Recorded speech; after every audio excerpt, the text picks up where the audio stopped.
So supposedly if you put these glasses on, you can see things in 3D. And it's actually working. I'm surprised. Well, you guys know in episode 8 I talked about RealD 3D. But it's such an interesting and complex area of film, it deserves a part 2. So welcome, I'm your host Steve Pulaski. Welcome to the 9th episode of Front Row Steve. And yep, 9th episode. I'm as surprised as you are. So, let's get to the point of why 3D is so cool. Just the thought of stuff coming out at you and feeling like you're near and closer to the movie is an excellent feature. But for some movies, it doesn't do it. Like Avatar, for example. People have said that the 3D version is exceptionally brilliant, and some people have just said, could be better. Well, I saw Avatar in 3D, and for the 3D experience, it was pretty awesome. But I find it hard to believe that people can say that when they saw it in 3D, they hated it. But when they saw it in 2D, they loved it.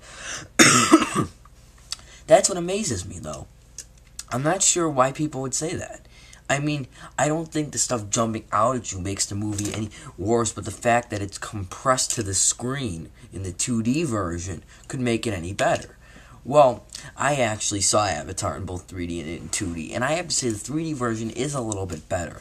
The computers, how they come out at you, is just an awesome thing to see, and it really makes you feel like you're in the environment of the movie, which is one thing you gotta look for in 3D, which is harder with animated features, like, not Planet 51, Cloudy the Chance of Meatballs, and all those. It's hard to like imagine yourself in the movie, but with movies like Final Destination, like The Final Destination, My Bloody Valentine, and Avatar, which are in 3D, those are the better movies to see because they have real people, and it's like you're interacting with the movie.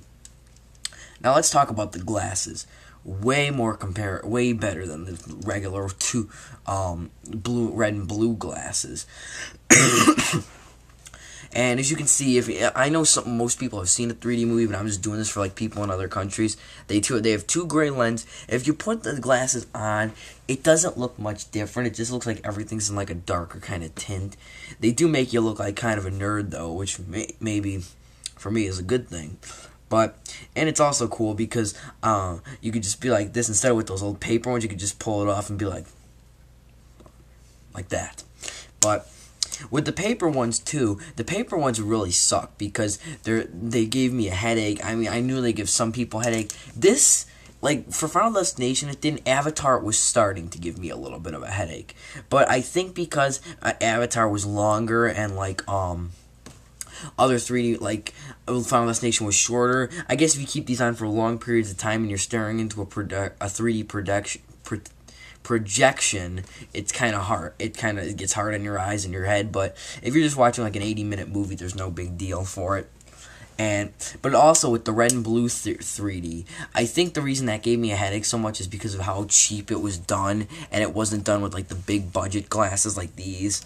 And I managed to keep about 2 pairs of mine, so I have about 4 of them, including one in the original packaging. You could also purchase these, I imagine, on Amazon, which, though, without the purpose of it being a collector, I think it's kind of pointless to purchase these because you're gonna have to get new ones at the box office anyway. I mean, I just keep these things just for the hell of them. Because, I mean, I paid for them, I should be able to keep them. But RealD 3D in conclusion is definitely a great thing to have nowadays. But I have to say it's an overused thing. Jackass in 3D, it's just, like, settle down, And I also hear that we're going to have, like, 3D TVs. So you're going to be trying to watch, like, 2020, and you'll be seeing, like, the characters just come out at you. Imagine watching the 3D news.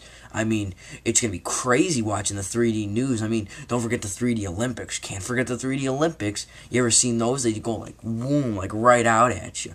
Don't forget the 3D football, watching the Chicago Bears and the Green Bay Packers go head-to-head in 3D. You know how amazing that's going to be? It's going to be groundbreaking. It's going to be legendary. It's going to be way too expensive. Yep. The 3D revolution on TVs is just going to be way too expensive for me. I just upgraded to an HD TV on Blu-ray in July. What am I going to do every July? Because they say it's going to be coming out in summer.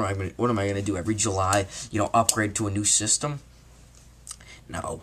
I mean, if it was an add-on, it'd be different.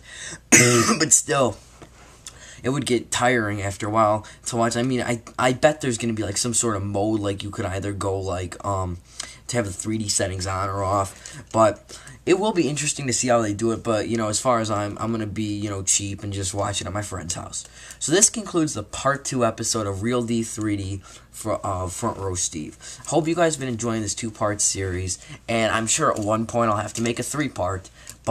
And just to remind you guys, in case you guys don't know, this is the second to last episode. The next episode is going to be the season finale. That means a whole new season of Front Row Steve is going to be taking off. And we're going to have a new setting, we're going to have new topics, and maybe even a new host. Stay tuned for season 2, and stay tuned for the season finale of Front Row Steve.